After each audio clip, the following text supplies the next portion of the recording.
Hello, it's Teeples here. Haven't uploaded a video in a really long time. I just kind of felt like uploading something, So as everyone knows, I'm pretty old. I love video games, honestly, so I just wanted to share, I guess 10-ish video games or series that I really enjoy that I feel like lots of people haven't played or maybe even know of, especially more of the younger people in the community. So I just kind of wanted to just go off on some games that I really like. This is just live, there's no script. I got the list of the games, that's about it, but just really going off straight vibes here.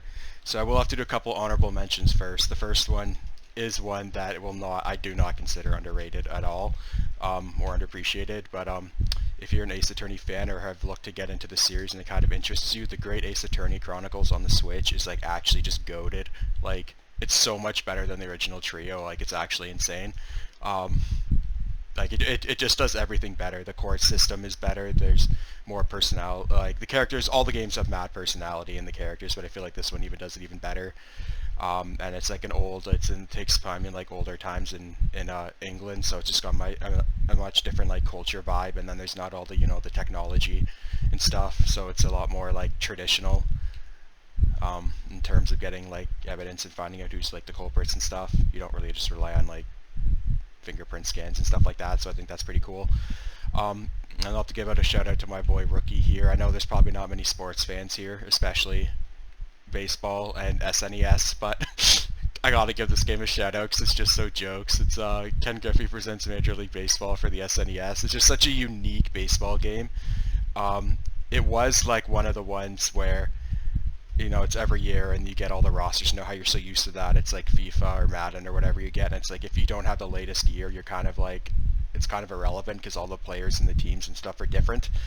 This game kind of just nullifies that completely because there was a strike in the MLB that year, so all the players, they just gave random names, and they're all like themed, like one's like presidents and other ones like famous writers or whatever and stuff like that. But like, the unique stuff about this game is that it's very easy to customize names of your own team and even other teams, which is not very common back in eras that old.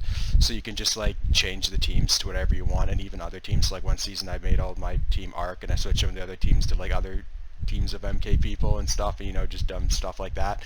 And the game is just really fast paced too, which is nice. You can kind of just plow through seasons, and like, it's good because some baseball games can drag on so long. This one's very quick pace, which I like. And it also has the GOAT, Tim Fallon, who does the soundtrack, who's just like absolute legend. He does all these like soundtracks on mainly like NES, some SNES type games, and most of the games he's worked on were pretty dog meat, but like his songs are just absolutely just goated. You can just like Google or like YouTube if you don't know this dude, because like he just goes unnecessarily hard. So with that out of the way, I guess we'll start to the actual list. This isn't like ordered or anything. This is just very informal. So I'm just gonna start going off. The first one is, sorry, I honestly just Twitch a lot, so I apologize. Like there's probably already like 20 kids in the comments like, why the fuck this kid's like twitching all the time? But whatever. So Wario's Woods is an SNES game. It's pretty goated, not gonna lie. Its music is actually way better than I remembered listening back to it. It's got a really nice vibe with the music, but it's basically like a puzzle game. You play as Toad, and it's it's a game where you have your section. You can't let it rise to the top and kill you. The top can come down, giving situations to make it smaller. You get little bombs, pair with the color enemies, boom, boom, boom, boom, boom, boom. Kind of normal stuff in that regard. But what I like about this game is that you're actually like in the puzzle as Toad. So like there's not like just cursors on the thing, like you're actually physically in the puzzle. So you gotta run around, you gotta pick up the bombs, you can pick up the enemies, place them where you want. You can build the thing with the combos, and then like you get squished if it goes up and then you die. So I think that's honestly pretty dope. The game's just a lot of fun. There's certain enemies you have to kill certain ways, like some you gotta make sure they're diagonal, some you gotta hit twice in a certain time frame. And then Wario also comes in and just has the most jokes theme, and like the game will just randomly yell shit like breakfast. Like it literally just yells breakfast for like literally no reason, I swear to God. It just like has some jokes voice clips. So moving on to that is this one I honestly don't remember much of, but I just remember it was like a goated experience when I was a kid. It was Ape Escape 3. And this game, I play on PS2. I'm not sure what's other consoles, honestly, but I need to find this game again because I rented it as a kid, and I honestly don't even remember too much about it, but it was just like such a goated experience. Basically, you're like some dude. It's like a 3D platformer, really, and the main goal of the game is to go to worlds and you catch monkeys. Like, that's literally like the main thing, and they all have names and stuff too, which is hype. You know, adds a little personality, and it's just really good. Like, I don't know how to hype this up, but like it's actually so goated. Like, you're basically lounge staff and you're just like monitoring TA, just banning all of like the monkeys. Like, that's literally what it is, and it's like honestly hype. So then they're gonna go to Zombies Ate My Neighbours for the SNES. This is like a cult classic for one generation more than probably most MK people are, like one generation older. This game is so fun and is honestly just hilarious. It's like absolutely just incredible. It's just so degenerate and so like 80s vibes to it. It's really fun when you play with two people. Unfortunately, it actually is on the Switch now, which is jokes, but you can't do online either. Like, you have to be in the same console to play two players, but this game is such a dope two-player experience. You're basically just two people, Zeke and I forget the other person's name. Names are irrelevant. And you're basically going levels and you have to like save people, and there's like a bunch of zombies. It's like basically a zombie like apocalypse, but it's done in like a very like cartoony 80s grunge kind of way, and it's just really like funny. And you just, you know, you get a bunch of different weapons, stuff that's different effective on that. You go around, you got to kill the zombies, you save the people. Once you get the 10 people, you can go on to the next level. It's just a very enjoyable and funny experience if you have a friend and want to play through it. The Switch version is also more generous too, because you can basically save at any time, so you can basically create save states rather than needing every few levels for a password, which honestly the original game is actually extremely difficult. So I kind of like that they do this, because more people could actually enjoy the full game, because it's like actually like impossible if you don't have that, honestly. So yeah, it's honestly just really fun, and I had something else in my head, but it kind of slipped my mind, so I'm just gonna move on. So Bomberman Hero, this is the N64. Bomberman is honestly, I love my boy Bomberman. Like, he's got some mad games. He's kind of I know he's fallen off, like absolutely just completely fallen off, but he's like a bro. Like, I love him. Like, you think of N64, people are always gonna be talking about, like, you know, Bomberman 64, Second Attack, and that. Personally, Bomberman Hero is my go-to for a Bomberman. It's like a 3D platform, kind of a collectathon-y kind of thing too. Not in the sense like Banjo-Kazooie, Banjo-Tooie, stuff like that. Like, each world and has individual levels, so it is like a progression like that. But you get collectibles within the levels, which get you points, and then if you finish the level, you get to move on. But based on how many collectibles you get, how many points you can get like a 1 to 5 rating for the level. So you want to try to get all 5s to get everything.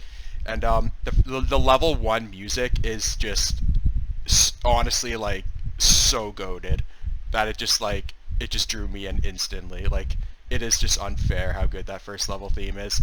And the game's just really fun. You know, you get your different types of bombs and stuff, different enemies. You know, just, you know, nothing too crazy to note, but I really enjoy it. As you can tell, I'm kind of a platformer guy. I'm already going through. There's already been like 4 platformers basically, but it is what it is. So this next game, I only found out about this game from another game that comes later on the list, but it's called Boktai 2. It's for the Game Boy Advance. The first one's like pretty mid, to be honest, but this game is very unique. It was literally gaming companies telling you to go outside is basically what it is. So your main character is called Django, like Django Unchained, or Django with the D silent. I honestly not sure. You're like a solar boy, so you're like with the sun. So the game literally has a solar panel in the cartridge, and you literally have to go outside and get like sunlight onto your Game Boy to like charge your meter to like do shit at times. Like, it literally forces you to go outside. It's actually so jokes thinking about it now. But it's pretty dope. And it's like one big. It's got really good puzzles. Is one thing I like about this game. It's got very good puzzles. It's got some that aren't too bad. It's got some that are really challenging and some that are like super challenging, but they're not like required to do. So it's kind of nice. You get the mental thing. You have like 4 types of weapons, and you can level up your efficiencies in each of them. Like, you just got like your fists, your swords, your hammers, and your spears. And you can, like, you know, get materials and stuff and smith stuff, get better weapons, stuff like that, you know, nothing too crazy. It's got a bunch of like fun missions you can do on the side too. The story is, the gameplay is just really fun, honestly. I'm not going to go too much into it, but basically you're trying to farm these vampires is really what it is. So you literally crucify them basically when you capture them. And you need the sun to do that. So yeah, it literally forces you to go outside, which I think is even like just so much funny thinking about that now. So next is I think called One Shot. This dude right here. If you're like, this kind of goes in the realm of like, you know, Undertale, Deltarune, Mori type stuff. If you like that kind of stuff, you'd probably like this game. It's just an indie game. It's not too long. You know, it's got the pixel art. This game really just hit me. I don't know, like, I feel like it shouldn't be like goated tier, but like it just hit me really hard for some reason, so I feel like I need to talk about it. So you're basically, there's like this little cat boy dude called Nico, and he's basically been teleported into this world, and he doesn't know where he is, and he's the Messiah, and he has the sun, which is literally just a light bulb, but you have to guide him through his journey to complete his quest as the Messiah. And you just go through different worlds and stuff like that. But this game is really interesting about this game is that it just like the fourth wall is just absolutely just dummied. Like that shit is just dead and gone. Like it does not exist. Like it just breaks it completely. So it does a lot of interesting things. I don't really want to say exactly what they are because it kind of ruins some of the experience. But you do actually like communicate with the character a lot. They know like you're some outside like force. Like there's a lot of fourth wall breaking, and I know it is on Switch, but with some of the stuff that happens in the game, I'm not sure how they would manage that on Switch or make it as hype. So if people ever actually looked into this or got it, I'd recommend getting it on Steam, because the game will do some things outside of the game on other places on your computer, is the best to say without spoiling too much. And I'm not exactly sure how they would manage to do that with Switch, so I feel like it will kind of take away those experiences if you get it on the Switch. So moving on more, this came out recently. Megaman Battle Network Collection. Pretty hot, pretty sexy. These games are really fun. Honestly, I'm just gonna go on Megaman, the Blue Bomber, is honestly goated tier.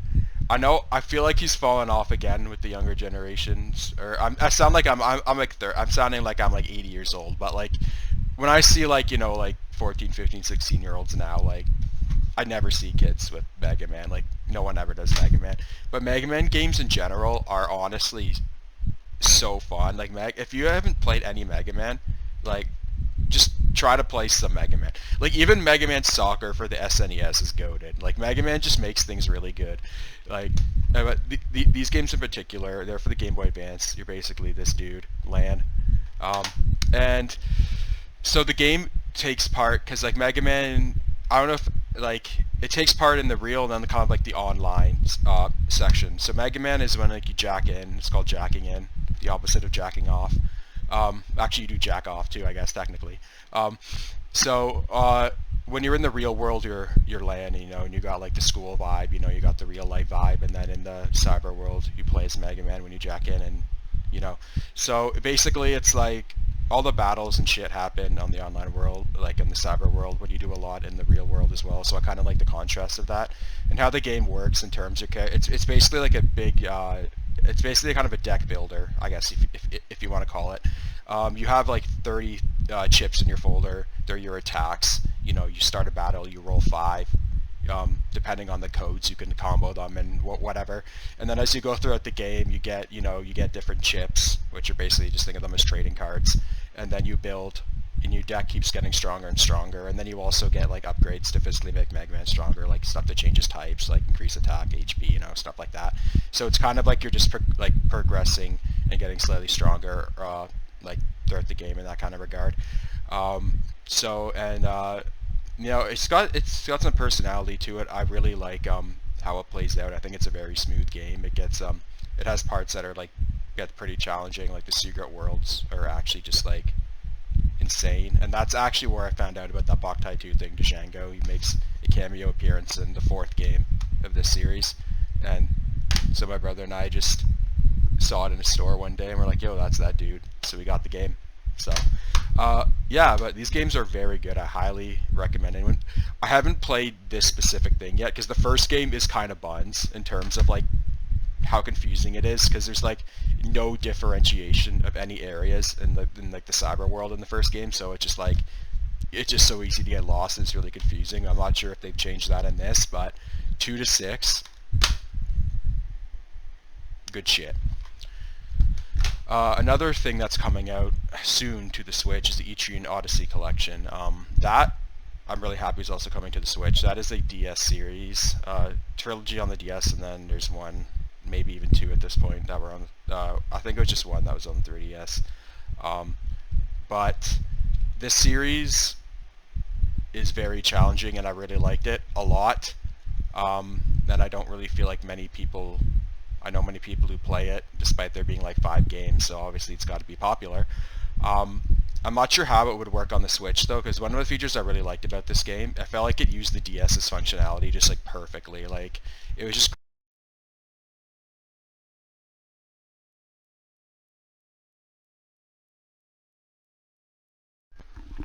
Alright, we are back, baby.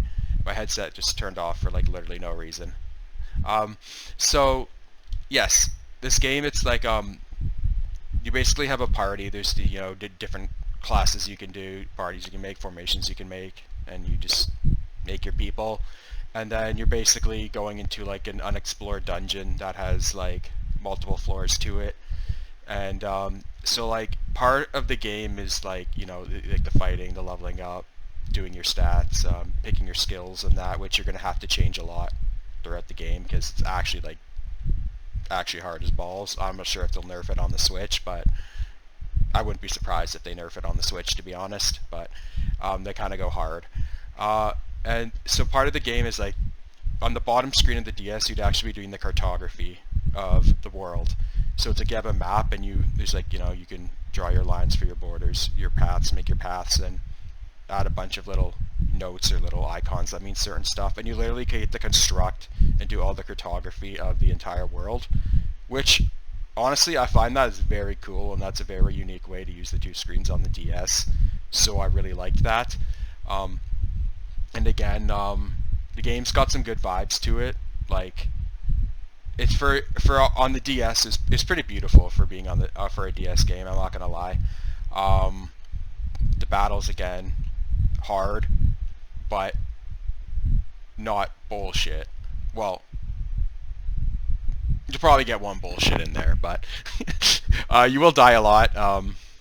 It's a game that really tests your greed. It's like you want to explore a little farther, and you try to like crawl that line, and then you'll regret it. You'll do one extra battle, and then you'll die, and then you'll hate everything, and be like, why didn't I just leave now and save all my progress? Now I just want to cry.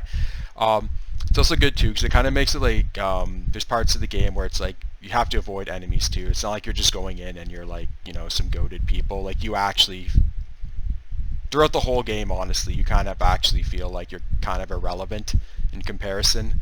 Like, there's some really big creatures that you just, literally the game is just like, yeah, just avoid these for now or you're literally going to die. And then of course you get cocky, you're like, yeah, I'll see how hard this is, and then you die in one shot. Your whole party's just dead. Like, there's one time I found this like secret boss or whatever when I wasn't supposed to, and I tried to fight it, and it poisoned my party the first turn, and literally just taking the poison damage killed 4 out of 5 of my party, and my other guy had like 10 health left. And I was like, yeah, kind of irrelevant right now. So yeah, it's like that. It's you gotta do a lot of risk reward management, because it's you are a target. You are very vulnerable in this dungeon. The music's fine, the atmosphere is great. It's just really good overall. Another thing too is you also like construct the shop, basically. Like, the shop will get more items based on materials you give it from what you find in the dungeon. So basically you're upgrading the shop as you go, which I think is pretty cool as well. So whatever, depends how much you're a grinder, is how much or a chatty bar is what kind of stuff you can get in the shop. So I think that's a pretty cool feature as well, because it actually forces you to, you know, kill stuff and actually explore to try to find stuff and not just try to like Mickey your way through. So yeah, I think yeah, there's a couple left. The Bravely series, Bravely Default, Bravely Second, Bravely Default 2. These games are made by the same people that did Octopath. This is series before Octopath, and I feel like these games don't really get enough love because honestly, like, I love Octopath, don't get me wrong, I love Octopath games, but I think these are honestly better than Octopath, which is honestly saying a lot. This company too is just goated. I'm actually pissed the name's slipping my mind right now, and I'm not going to Google it live because that's like Mickey Mouse, but they always like put demos out of their game and then have people give like feedback, and then they actually like use the feedback on their final release of the game. It's actually crazy. Like, they actually just listen to people, which is like unheard of in this day and age, to be honest. But yeah, about these games, it's also kind of weird too because, okay, so the two are on the 3DS, which is Bravely Default and Bravely Second. So these two are a sequel. They're together. Like, Bravely Second is a straight sequel to Bravely Default. And then there's Bravely Default 2 for the Switch, which you'd think is related to Bravely Default. There's very little, like, Bravely Default 2 is kind of its own thing. You don't need to play Bravely Default 1 or Bravely Second to understand anything in Bravely Default 2. In other words, what I'm saying is buy Bravely Default 2 on the Nintendo Switch is basically what I'm saying here. So these games, it's like, they are kind of like, you know, a JRPG type stuff, but what I like about these games is the system is very nice. I like how you can get the classes, the subclasses, you can get abilities from, you basically have job points is one thing, where you raise your job points for a class if you're using the class, and then you can get their abilities, so then you can switch to other classes, have a different subclass, but use abilities from a third class. So there's tons of different combos you can do, and you can work it out, and it seems overwhelming at first, but like once you get the hang of it, it's like really interesting on all the different types of combos and stuff you can do.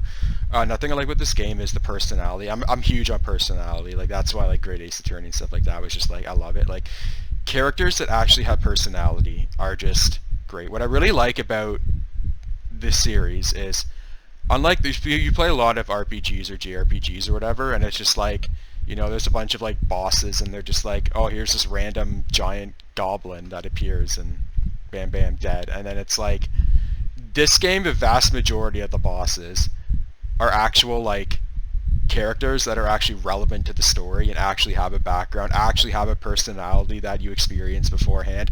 So it feels like the fights, like, this series has my favorite boss fights out of any series, and honestly, I don't even think it's that close either. Like, the boss fights in this series are just so good. There's so much character, so much personality. The AI is also really good too, like, and not in like a stupid way. Like, when you get to harder fights, like, the AI really knows how to play off each other and use, like, and how to use the skills in that to actually make like legit setups. And like, it's just like, especially when you get to the later stuff in the game, you like, you know, you do these like sweatier fights later on where there's multiple like people and they all have, you know, like classes and that, and it's like they just know how to work off each other's classes and the AI super well. But it's not like a bullshit AI where it's like it somehow knows what you're doing first before it decides what it does. It's not like that, but it's just really great. Like, you can actually tell they put in so much effort in actually how like the fights work and stuff. And yeah, the first game does get a little sus at one point, but it's still really goated. Yeah, these games, honestly, I just absolutely just love these games. The voice acting's also kind of jokes too at times, like pretty jokes at times. But yeah, so these games are just honestly like super ultra goated, and I love them. Like, I really would recommend these ones. They're up there for me. Like, some of my favorite games of all time, and I feel like not many people have played them. But yeah, like, this goated. Okay, so last I know some people probably know of this stuff by now, or at least it's common around now because I kind of diseased it into Arc. Um, but I have to talk about it anyways, just because how amazing this dude is. So it's the Zero Escape games. It's a trilogy, and then the same guy, his name's Uchi Koshi. He also made AI Somnium Files 1 and 2. Those two are on the Switch. In other words, buy them. Super goated. So basically, okay, I sneak on my checks. This Uchi Koshi guy is just a god at writing. Like, these games have like the best story out of any game I've ever played, and I don't even think it's honestly even close. So yeah, they are visual novels with puzzle aspects. With the puzzle aspects in the Zero Escape trilogy being escape rooms, and in AI Somnium Files, Somniums, which if you play, you'll find out what that means, because you're probably like, what the hell is a Somnium? So, yeah, these games are just, the story is absolutely just incredible. So basically, for the trilogy, that's all like ordered. The games, like, knowing what happened in the game before makes sense. The AI games are also kind of like that. Not nearly as much for the AI games. Like, you could play AI 2 without playing AI 1, and you will get like 95+% of it. So, but for the Zero Escape trilogy, which is on Steam, I'd recommend getting that on. I mean, it's probably the only place you can get it anyways if you don't have the original cartridges. But because the Steam one adds voice acting to the first game, which is 999, which did not have voice acting on the original DS. So, but yeah, basically the start of that trilogy is there's 9 people, complete strangers to each other, who wake up and they're trapped in a ship. So they all get out of their original room. They're all together, so they're kind of stuck into playing a game which is called the Notary Game. So it's 9 strangers. They got 9 hours before the ship floods, and they gotta find. There's 9 doors, so there'll be doors that are relevant, which will have like numbers 1 through 9. So you gotta get to the door with the 9. So you see they're already spamming 9s. The game revolves around the number 9 basically, if you haven't known already. But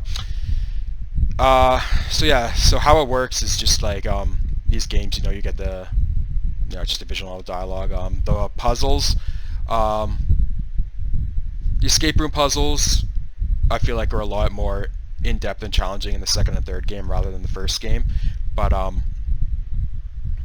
still solid. But the main thing that runs this game is the story and the characters, and the dialogue is just characters got tons of personality as well.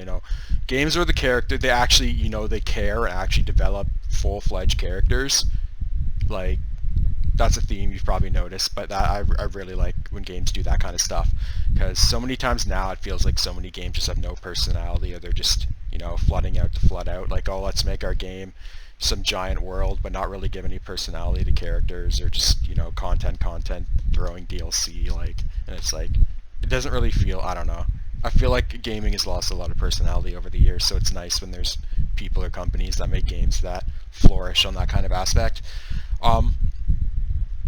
But yeah, those games, plot twists among plot twists, which also is another thing I like about the Bravely games too. They throw curveballs, and then curveballs on the curveballs too.